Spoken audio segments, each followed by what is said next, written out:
ഇറാന്റെ ഹൈപ്പർസോണിക് മിസൈലിന് മുന്നിൽ ഇസ്രായേലിന്റെ ആരോ ഇന്റർസെപ്റ്ററും പരാജയപ്പെടുന്നു എന്ന വാർത്തകളൊക്കെയാണ് ഇപ്പോൾ പുറത്തുവരുന്നത്. അതായത് 90% നിന്നും 65%മായി ഇസ്രായേലിന്റെ ഇന്റർസെപ്ഷൻ നിരക്ക് വളരെയധികം കുറഞ്ഞു എന്ന റിപ്പോർട്ടുകളും ഇപ്പോൾ പുറത്തു വരുന്നുണ്ട്. ഈ കഴിഞ്ഞ ജൂൺ 20 റിപ്പോർട്ട് അനുസരിച്ച് കഴിഞ്ഞ 24 മണിക്കൂറിനുള്ളിൽ ഇറാനിയൻ മിസൈലുകളുടെ ഏകദേശം 65% മാത്രമേ ഇസ്രായേലിന്റെ ഇന്റർസെപ്റ്റർ തടഞ്ഞിട്ടുള്ളൂ എന്ന് പുറത്തുവരുന്ന റിപ്പോർട്ടുകൾ. ഈ റിപ്പോർട്ടുകൾ പുറത്തുവിട്ടത് തന്നെ ഇസ്രായേലിന്റെ രഹസ്യാന്വേഷണ ഉദ്യോഗസ്ഥരാണ്. ഇന്റർസെപ്റ്ററുകളുടെ ശേഖരം കുറയുന്നതിനാലാണോ അതോ ഇറാൻ കൂടുതൽ സാങ്കേതികമായി നൂതനമായ മിസൈലുകൾ ഉപയോഗിക്കുന്നതിനാലോ ആണോ, അല്ലെങ്കിൽ രണ്ടും കൂടിച്ചേർന്നതിനാലോ ആണോ ഇസ്രായേലിന്റെ ഈ ഇന്റർസെപ്ഷനിലെ കുറവുണ്ടാകുന്നത്? അതോ ഇറാൻ ഹൈപ്പർസോണിക് മിസൈലുകൾ വിന്യസിച്ചിട്ടുണ്ട് എന്ന് ന്യൂസ് വീക്ക് റിപ്പോർട്ട് ചെയ്തിട്ടുണ്ട്. ഉയർന്ന വേഗതയുള്ള ഈ മിസൈലിനെ തടയുക എന്നത് വളരെയധികം ബുദ്ധിമുട്ടാണ്. ഇസ്രായേലിന്റെ വ്യോമ പ്രതിരോധ സംവിധാനങ്ങൾക്ക് പ്രതികരിക്കാനുള്ള സമയം പോലും ഈ മിസൈൽ കുറയ്ക്കുന്നു എന്നാണ് വാസ്തവം. ഹൈപ്പർസോണിക് മിസൈലുകൾ ഇസ്രായേലിന്റെ വ്യോമ പ്രതിരോധ സേനയുടെ പ്രതികരണ ജാലകം ചുരുക്കിയിട്ടുണ്ടെന്ന് മുതിർന്ന ഇസ്രായേലി ഇന്റലിജൻസ് ഉദ്യോഗസ്ഥരും ഇപ്പോൾ പറഞ്ഞു കഴിഞ്ഞു. അതേപോലെ തന്നെ ഇറാൻ ഒന്നിലധികം വാർഹെഡുകൾ വഹിക്കുന്ന മിസൈൽ ഉപയോഗിച്ചതായി BBC ന്യൂസും TRT ഗ്ലോബലും റിപ്പോർട്ട് ചെയ്തിട്ടുണ്ട്. ലക്ഷ്യങ്ങളിൽ ആക്രമണം നടത്തുന്നതായി കാണിക്കുന്ന ഒരു വീഡിയോ സോഷ്യൽ മീഡിയയിൽ പോസ്റ്റ് ചെയ്തിട്ടുമുണ്ട്. ദി ടൈംസ് ഓഫ് ഇസ്രായേൽ വന്നിരിക്കുന്ന റിപ്പോർട്ട് അനുസരിച്ച് ഈ മിസൈലിന്റെ വാർഹെഡ് ഏകദേശം 23,000 അടി ഉയരത്തിൽ ചിതറിപ്പോയി എന്നും ഏകദേശം 20 സബ് മോണിഷനുകൾ പുറത്തു വന്നു എന്നുമാണ് പറഞ്ഞിരിക്കുന്നത്.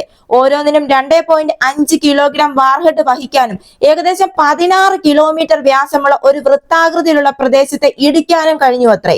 അതായത് ഈ മിസൈൽ ഒരുപക്ഷെ ഇറാന്റെ ഖോറ ഷഹർ 4 മിസൈൽ ആയിരിക്കാനുള്ള സാധ്യതയുണ്ട്.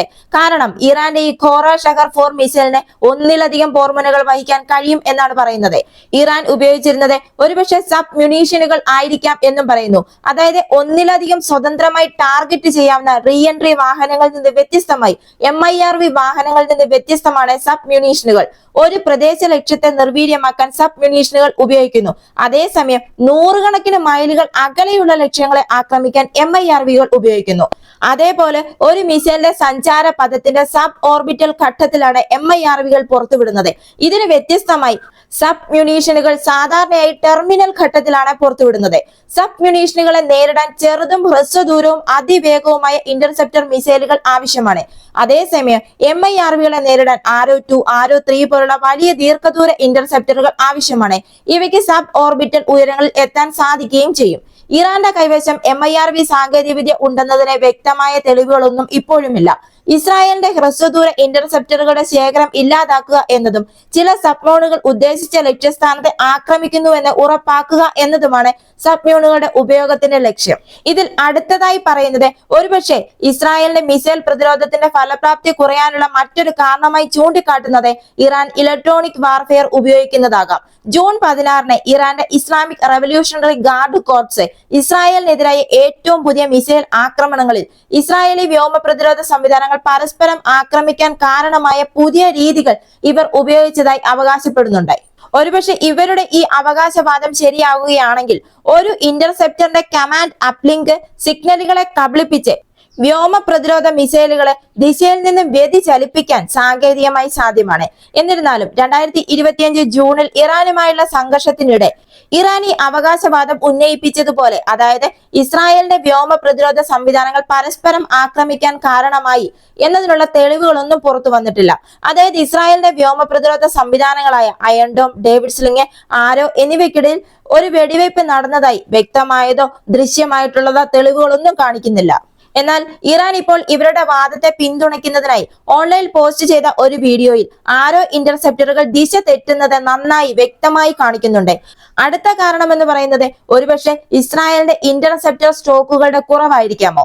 Iron Dome, David Sling, Arrow missile system എന്നിവ ഉൾപ്പെടുന്ന ഇസ്രായേലിന്റെ മൾട്ടി ടയർ വ്യോമ പ്രതിരോധ വാസ്തുവിദ്യയിൽ ഹ്രസ്വദൂര റോക്കറ്റുകൾ മുതൽ ബാഹ്യ അന്തരീക്ഷ ബാലിസ്റ്റിക് മിസൈലുകൾ വരെയുള്ള വിശാലമായ വ്യോമ ഭീഷണികളെ നേരിടാൻ രൂപകൽപ്പന ചെയ്ത നൂതന ഇന്റർസെപ്റ്ററുകളാണ് ഉപയോഗിക്കുന്നത്. ഇതിൽ അയൺ ഡോം എന്ന് പറയുന്നത് റോക്കറ്റുകൾ, പീരങ്കി ഷെല്ലുകൾ തുടങ്ങിയ ഹ്രസ്വദൂര ഭീഷണികൾക്കായി ഏകദേശം 40 മുതൽ 70 കിലോമീറ്റർ വരെയുള്ള ഭീഷണികൾക്കായിട്ടാണ് അയൺ ഡോം ഒപ്റ്റിമൈസ് ചെയ്തിരിക്കുന്നത്. അടുത്തത് ഡേവിഡ് സ്ലിംഗ്. ഇത് ഇടത്തരം മുതൽ ദീർഘദൂര റോക്കറ്റുകൾ, ക്രൂയിസ് മിസൈലുകൾ, ചില ബാലിസ്റ്റിക് മിസൈലുകൾ, അതായത് ഏകദേശം 40 മുതൽ 300 കിലോമീറ്റർ വരെ ദൂരപരിധിയുള്ള ബാലിസ്റ്റിക് മിസൈലുകൾ എന്നിവയെ തടയുന്നതിന് വേണ്ടിയിട്ടാണ് ഡേവിഡ് സ്ലിംഗ് രൂപകൽപ്പന ചെയ്തിരിക്കുന്നത്. അടുത്തതാണ് ആരോ മിസൈൽ സംവിധാനം. ഇതെന്ന് പറയുന്നത് ആരോ 2ഉം ആരോ 3യും ഇന്റർസെപ്റ്ററുകളുള്ള ഒരു ആരോ മിസൈൽ സംവിധാനം ഇടത്തരം ദീർഘദൂര ബാലിസ്റ്റിക് മിസൈൽ ഭീഷണികളെ നേരിടാൻ വേണ്ടിയിട്ടാണ് രൂപകൽപ്പന ചെയ്തിരിക്കുന്നത്. ഇതിലെ ആരോ 2 മുകളിലത്തെ അന്തരീക്ഷത്തിൽ, അതായത് 500 കിലോമീറ്റർ വരെയുള്ള ഹ്രസ്വ മധ്യദൂര ബാലിസ്റ്റിക് മിസൈലുകളെ ആരോ 2 നേരിടുന്നു. വരുന്ന ഭീഷണികൾക്ക് സമീപം പൊട്ടിത്തെറിക്കുന്ന പ്രോക്സിമിറ്റി ഫ്യൂസൈഡ് വാർഹെഡുകളുള്ള റഡാർ ഗൈഡഡ് ഇന്റർസെപ്റ്ററുകളാണ് ഇത് ഉപയോഗിക്കുന്നത്. അതേസമയം ആരോ 3 ബാഹ്യ അന്തരീക്ഷ ബാലിസ്റ്റിക് മിസൈലുകളെ, അതായത് 1500 കിലോമീറ്റർ വരെ ലക്ഷ്യം വെക്കുന്ന ബാഹ്യ അന്തരീക്ഷ ബാലിസ്റ്റിക് മിസൈലുകളെ ഏറ്റവും പുറത്തുള്ള പാളി കൊണ്ട് ഇത് നൽകുന്നു. ബഹിരാകാശത്ത് നേരിട്ടുള്ള ആഘാതം തടസ്സപ്പെടുത്തുന്നതിനായി ഇത് നൂതന റഡാറിന്റെ മാർഗനിർദ്ദേശത്തിൽ ഒരു കൈനറ്റിക് കിൽ വാഹനമാണ് ഉപയോഗിക്കുന്നത്. 1986 ഈ ആരോ സിസ്റ്റം വികസിപ്പിച്ചെടുത്തത്. ഇസ്രായേലും അമേരിക്കയും സംയുക്തമായിട്ടാണ് ഇത് വികസിപ്പിച്ചെടുത്തത്. എന്നാൽ ഇതിനുശേഷം തുടർച്ചയായ പുരോഗതിക്ക് ഇത് വിധേയമാകുന്നുമുണ്ട്. 2025 ജൂൺ 20 മുമ്പുള്ള 24 മണിക്കൂറിനുള്ളിൽ ഇസ്രായേലിന്റെ ഇറാനിയൻ മിസൈലുകളുടെ ഇന്റർസെപ്ഷൻ നിരക്ക് ഏകദേശം 90% നിന്ന് 65% കുറഞ്ഞിട്ടുണ്ട് എങ്കിൽ ഇത് ഈ ഇന്റർസെപ്റ്ററുകളുടെ കുറവ് തന്നെയാണ്. എങ്കിലും ഇവിടെ ശ്രദ്ധിക്കേണ്ട മറ്റൊരു കാര്യവും, ഈ ഇന്റർസെപ്ഷൻ നിരക്ക് കുറഞ്ഞിട്ടുണ്ട് എങ്കിൽ ഇത് നിരവധി ഘടകങ്ങളുടെ സംയോജനത്തിന്റെ ഫലമായിരിക്കാം. അതായത് പരിമിതമായ ഇന്റർസെപ്റ്റർ സ്റ്റോക്കുകളും ഇറാനിയന്റെ മിസൈൽ സാങ്കേതിക വിദ്യയിലെ പുരോഗതിയും പ്രവർത്തന പരിമിതികളും പ്രത്യേകം നമ്മൾ എടുത്തു പറയേണ്ടത് തന്നെയാണ്. ആരോ 2 സ്റ്റോക്ക് പൈൽ ലെവലുകളെ കുറിച്ചോ സ്ഥിരീകരിച്ച ഇന്റർസെപ്ഷൻ പരാജയങ്ങളെ കുറിച്ചോ വ്യക്തമായ ഒരു ഡേറ്റയുമില്ല. എന്നാൽ ഇപ്പോൾ ഈ ആരോ 2 ആരോ 3 ഇന്റർസെപ്റ്ററുകളുടെ കുറവ് ഇസ്രായേലിന് വളരെയധികം ആശങ്കയാണ് ഉണ്ടാക്കിയിരിക്കുന്നത്. 24 മണിക്കൂറിനുള്ളിൽ ഇറാനിയൻ മിസൈലുകളുടെ 65% മാത്രമേ തടഞ്ഞിട്ടുള്ളൂ എന്ന് ഒരു മുതിർന്ന ഇസ്രായേലി രഹസ്യാന്വേഷണ ഉദ്യോഗസ്ഥനെ ഉദ്ധരിച്ചാണ് NBC ന്യൂസ് റിപ്പോർട്ട് ചെയ്തത്. ഇത് കഴിഞ്ഞ ദിവസത്തെ ഏകദേശം 90% ഇന്റർസെപ്ഷൻ നിരക്കിനേക്കാൾ വളരെയധികം കുറവാണ്.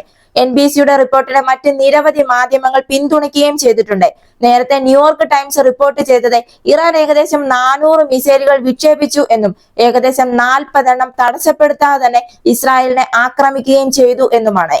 അതേപോലെ തന്നെ ഇസ്രായേലിന്റെ ഈ ആരോ മിസൈൽ ഇന്റർസെപ്റ്ററുകളുടെ കുറവിനെ സംബന്ധിച്ച ആശങ്കകൾ ഉയർത്തിക്കാട്ടുന്ന വാൾസ്ട്രീറ്റ് ജേണലിന്റെയും ന്യൂസ് വീക്കിലിന്റെയും റിപ്പോർട്ടുകളുമെല്ലാം ഇസ്രായേൽ ഇപ്പോൾ ആശങ്ക ഉയർത്തിയിട്ടുണ്ട്. ഇവിടെ മറ്റൊരു കാര്യവുമുണ്ട്. ഒരുപക്ഷെ ഇറാൻ തൊടുത്തുവിടുന്ന ഒരു മിസൈൽ കാര്യമായ ലക്ഷ്യത്തിലെത്താൻ സാധ്യതയില്ല എന്ന് ഇസ്രായേലിന് മനസ്സിലായാൽ, ഈ മിസൈൽ ലക്ഷ്യത്തിലെത്താൻ സാധ്യതയില്ലാത്തപ്പോൾ ഒരുപക്ഷെ ഇസ്രായേൽ ഇന്റർസെപ്റ്ററുകൾ സംരക്ഷിക്കുന്നുണ്ടാകാനുള്ള സാധ്യതയുമുണ്ട്. ഒരുപക്ഷെ ഇങ്ങനെ ഇസ്രായേൽ ഇന്റർസെപ്റ്ററുകളെ സംരക്ഷിക്കുകയാണെങ്കിൽ സ്വാഭാവികമായും ഇന്റർസെപ്ഷൻ നിരക്ക് കുറയുകയും ചെയ്യും. അതോ ഇറാന്റെ ഹൈപ്പർസോണിക് മിസൈലുകളുടെ മുന്നിൽ ഇസ്രായേലിന്റെ വ്യോമ പ്രതിരോധ സേനയുടെ പ്രതികരണ ജാലകം പരാജയപ്പെടുന്നുണ്ടോ എന്നും സംശയിക്കേണ്ടിയിരിക്കുന്നു. ഇതുപോലെയുള്ള പ്രതിരോധ വാർത്തകൾക്ക് വേണ്ടി മറക്കാതെ തന്നെ ഈ ചാനൽ ഒന്ന് സബ്സ്ക്രൈബ് ചെയ്യുക. ഈ വീഡിയോ ഇഷ്ടമായെങ്കിൽ ഒരു ലൈക്ക് തരിക. മറ്റൊരു വീഡിയോയുമായി വീണ്ടും കാണാം.